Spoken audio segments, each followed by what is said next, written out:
Balai Monitor Spektrum Frekuensi Radio kelas 2 Banda Aceh memusnahkan 74 alat perangkat telekomunikasi ilegal hasil penertiban dan penanganan gangguan frekuensi radio. Pemusnahan ini dilakukan dalam rangka tertib penggunaan frekuensi radio dan juga penggunaan alat perangkat telekomunikasi yang ada di wilayah Aceh. Balai Monitor Spektrum Frekuensi Radio SFR kelas 2 Banda Aceh memusnahkan 74 perangkat radio telekomunikasi ilegal hasil penertiban dan penanganan gangguan frekuensi radio tahun 2023.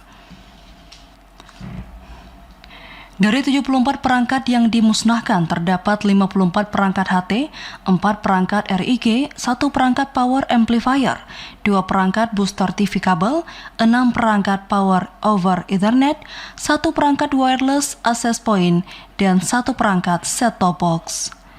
Kepala Balai Monitor Spektrum Frekuensi Radio SFR kelas 2 Banda Aceh Lutfi menjelaskan, pemusnahan dilakukan dengan mempertimbangkan kepastian hukum, aspek pemenuhan legalitas melalui jalan yang ditempuh dengan penyerahan perangkat ilegal ke negara dari pihak atau pemilik untuk kemudian dimusnahkan, sehingga dapat menertibkan penggunaan frekuensi radio dan penggunaan alat perangkat telekomunikasi yang ada di wilayah Aceh. Kegiatan hari ini adalah memberikan kepastian hukum terhadap perangkat yang kami amankan dari hasil penertiban dan penanganan gangguan frekuensi radio oleh Balmon Banda Aceh. Jadi perangkat yang tadi yang ada 2 yang mengganggu penerbangan, artinya tidak mungkin digunakan kembali karena kalau digunakan oleh pihak lain akan memberikan efek yang sama terhadap keselamatan jiwa manusia. Jadi sanksi yang diterapkan dengan peraturan Undang-Undang Cipta Kerja lebih mengedepankan denda administratif. Jadi ada dari Permen nomor 7 tahun 2021, Permen Kominfo, di situ ada kegiatan pertama surat teguran, kemudian pengenaan denda administratif dan tindakan polisional. Nah, tindakan polisional yang kami lakukan adalah tadi pengamanan perangkat. Sementara itu, Kepala Seksi Korwanas PPNS Polda Aceh Kompol Adi Sofian mengatakan pihaknya akan terus memberikan pengawasan dan meningkatkan koordinasi dengan Balmon Banda Aceh sehingga aturan yang dilaksanakan dapat sesuai dengan hukum yang berlaku. Kami sebagai Korwas ya, tentunya kegiatan ini suatu pengawasan kami. Karena pelaksanaan ini harus sesuai dengan apa? Dengan aturan.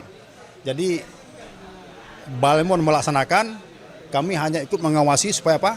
Supaya aturan-aturan nantinya yang dilaksanakan pada hari ini itu sudah sesuai dengan hukum yang berlaku. Jadi tidak menyimpang. Jadi apa-apa yang mereka lakukan kita sudah melakukan koordinasi dengan baik. Adapun pemusnahan perangkat telekomunikasi diawali secara simbolis dengan menggunakan palu dan kemudian pemusnahan dilanjutkan dengan menggunakan mesin giling. Diharapkan kegiatan pemusnahan barang bukti ini dapat memberikan efek jera kepada masyarakat agar tidak lagi menggunakan frekuensi dan perangkat alat ilegal. Pihaknya juga akan selalu mengedepankan pelayanan prima terhadap setiap pengguna frekuensi radio dan perangkat yang kooperatif dan sesuai dengan ketentuan yang telah ditentukan. Adapun pada tahun 2023, Balmon Banda Aceh telah melakukan kegiatan penertiban penggunaan spektrum frekuensi radio dan alat perangkat telekomunikasi sebanyak 7 kali dan kegiatan penanganan gangguan frekuensi radio sebanyak 8 kali. Dari kegiatan tersebut, Balmon Banda Aceh telah mengamankan alat perangkat telekomunikasi yang tidak sesuai dengan ketentuan dan menimbulkan gangguan terhadap penggunaan frekuensi lain. Tim Liputan TVRI Aceh melaporkan.